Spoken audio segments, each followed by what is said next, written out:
أعوذ بالله من الشيطان الرجيم بسم الله الرحمن الرحيم يا أيها الذين آمنوا إذا نودي للصلاة من يوم الجمعة فاسعوا إلى ذكر الله وذاروا البيع ذلكم خير لكم إن كنتم تعلمون فإذا قضيت الصلاة فانتشروا في الأرض وابتغوا من فضل الله واذكروا الله كثيرا لعلكم تفلحون আজকে বরকতময় দিন জুমার দিন, যে জুমা উপলক্ষে আল্লাহ সুবহানাহু ওয়া তাআলা পবিত্র কোরআনে একটি সূরা নাযিল করেছেন যার নাম সূরাতুল জুমা। সূরাতুল জুমার 9 থেকে 10 নম্বর আয়াত আমি তেলাওয়াত করেছি, যার অর্থটুকু আমি বলে শেষ করব।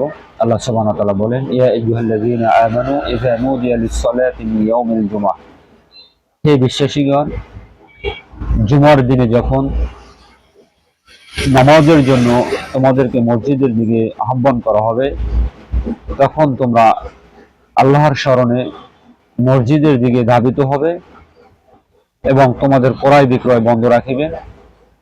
এটি তোমাদের জন্য উত্তম, এটি তোমাদের জন্য শ্রেয়, ইন কুনতুম তাআলামুন, যদি তোমরা বুঝতে বা জানতে। ফাইযা কুদিয়াতিস সালাতু ফান্তাশিরু ফিল আরদ, আর যখন তোমাদের সালাত শেষ হয়ে যাবে তখন তোমরা আল্লাহর জমিনে ছড়িয়ে পড়বে এবং আল্লাহর অনুগ্রহ সন্ধান করবে, আল্লাহর রিজিক থেকে সন্ধান করবে এবং আল্লাহকে বেশি বেশি করে স্মরণ করবে। এটি হচ্ছে, যদি তোমরা সফলতা অর্জন করতে পারো, সবচেয়ে সুন্দর একটি পন্থা। আল্লাহ সুবহানাহু ওয়া তাআলা এই সূরাতুল জুমার দুটি আয়াত একটি প্রেক্ষাপটে নাজিল করেছেন। সূরাতুল জুমা সূরাটি হচ্ছে মাদানী। মদিনায় অবস্থানকালে আল্লাহ রাসূল সাল্লাল্লাহু আলাইহি ওয়াসাল্লাম জুমার দিনে একটি খুতবা দিচ্ছিলেন। ইতিমধ্যে একটি বাণিজ্যিক কাফেলা মদিনায় কিছু খাদ্য সামগ্রী নিয়ে উপস্থিত হলেন। এই প্রচার যখন মুসল্লিদের কানে আসলো, মুসল্লিরা জানতে পারলো, শুনতে পারলো, তখন তারা আল্লাহর রাসূলকে খুতবা অবস্থায় রেখে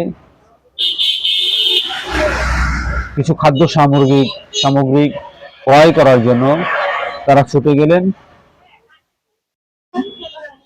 আল্লাহ সুবহানাহু ওয়া তাআলা এই প্রেক্ষাপটে এই আয়াত দুটি নাজিল হয়। এর দ্বারা আমরা বুঝতে পারি যে জুমার দিনে যখন নামাজের জন্য বা সালাতের জন্য আহ্বান করা হবে, আমরা আমাদের ব্যবসা প্রতিষ্ঠান, আমাদের কাজকর্ম সকল কিছু বন্ধ রেখে আমরা নামাজের জন্য প্রস্তুতি নেব এবং নামাজের জন্য মসজিদের দিকে ধাবিত হব। আমাদের নামাজ বা আমাদের সালাত শেষ হয়ে গেলে আল্লাহ বলছেন, তখন তোমরা আবার তোমাদের পূর্বের অবস্থানে ফিরে যাবে, তখন তোমরা আমার রিজিক, আমার অনুগ্রহ থেকে অনুসন্ধান করবে, যাতে তোমরা কামিয়াবি হতে পারো, যাতে তোমরা সফলতা অর্জন করতে পারো। আলহামদুলিল্লাহ, আলহামদুলিল্লাহ।